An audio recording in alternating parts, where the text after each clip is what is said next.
Guys, अक्सर हिंदी फिल्मों में आपने कोर्ट के सीन में कटघरे में खड़े इंसान को गीता या कुरान पे हाथ रख के कसम खाते देखा होगा। यह सीन बड़ा ही कॉमन है जो फिल्मों में दिखाया जाता है, लेकिन असल जिंदगी में ऐसा कुछ नहीं होता। इनफैक्ट ऐसी चीजें अंग्रेजों के जमाने में हुआ करती थी, लेकिन आजकल ये सब चीजें बंद हो गई हैं। लेकिन सवाल यह है कि अंग्रेजों के जमाने में ऐसा क्यों किया जाता था। उसके पीछे का रीजन यह है कि जब अंग्रेज इंडिया में आए थे तो उन्होंने ये देखा कि यहां के लोग अपने कल्चर को लेकर बहुत भावुक है।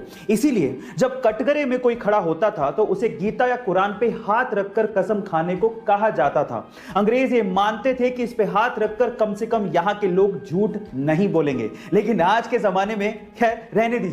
आपको ये इंफॉर्मेटिव वीडियो कैसी लगी चैट सेक्शन में जरूर लिखिएगा।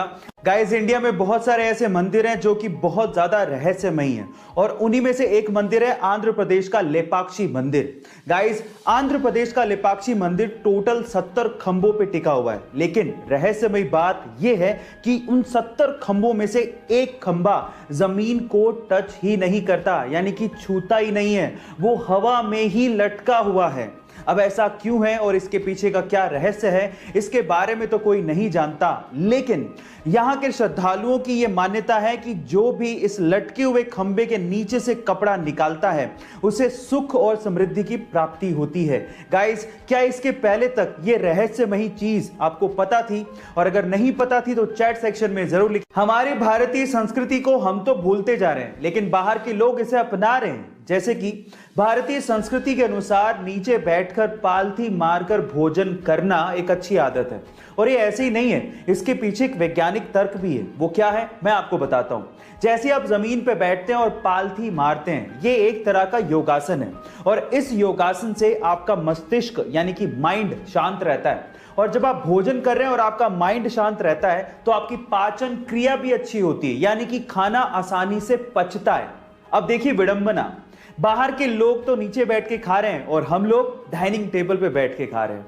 गाइस, आपका इसके बारे में क्या ख्याल है चैट सेक्शन में जरूर। गाइस, किसी जमाने में भारत हॉकी का सिरमौर हुआ करता था, और उसकी वजह थी हॉकी के जादूगर ध्यानचंद। बाय द वे, हमारे देश का राष्ट्रीय खेल क्रिकेट नहीं है बल्कि हॉकी है, ये तो पता है ना आपको। तो चलिए इससे रिलेटेड एक सवाल पूछता हूं। क्या आपको पता है कि इंडिया में हॉकी का सबसे बड़ा ग्राउंड कहां पे बनने जा रहा है?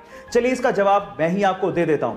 इंडिया में हॉकी का सबसे बड़ा ग्राउंड ओडिशा के राउरकेला में बनने जा रहा है, जिसकी कैपेसिटी 20,000 दर्शकों की होगी। अगर कोरोना की सिचुएशन खत्म हो गई तो लगभग 20,000 लोग एक साथ हॉकी का मजा उस ग्राउंड पे ले पाएंगे।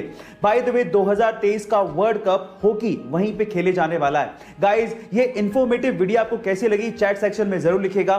गाइस, आपका फेवरेट एनिमल कौन सा है? डॉग, कैट या कोई और एनिमल? लेकिन आज की वीडियो देखने के बाद एक और एनिमल आपका फेवरेट होने वाला है, जिसका नाम है क्योका। गाइस, क्योका एक ऐसा एनिमल है जिसको इंसानों का कोई डर नहीं है। वो बहुत आसानी से इंसानों के पास चला जाता है, और स्पेशली कोई हार्मफुल एनिमल नहीं है। सबसे स्पेशल बात है उसकी स्माइल। इतनी क्यूट स्माइल आई थिंक आपने कभी किसी एनिमल के चेहरे पर नहीं देखी होगी। गाइस, क्योका के चेहरे पर कभी ना खत्म होने वाली एक प्यारी सी स्माइल रहती है, जिसे देखने के बाद आप भी बड़े खुशनुमा हो जाओगे और अच्छा महसूस करने लगोगे। गाइस, क्योका के बारे में जानने के बाद आपको कैसा महसूस हो रहा है चैट सेक्शन में जरूर लिखिएगा, और ऐसे अमेजिंग वीडियोस के लिए YouTube पे हमारे चैनल को सब्सक्राइब कर लीजिएगा, और अगर आप इंस्टाग्राम पे देख रहे हैं तो मुझे फॉलो करना मत भूलिएगा। मिलते हैं अगली वीडियो में।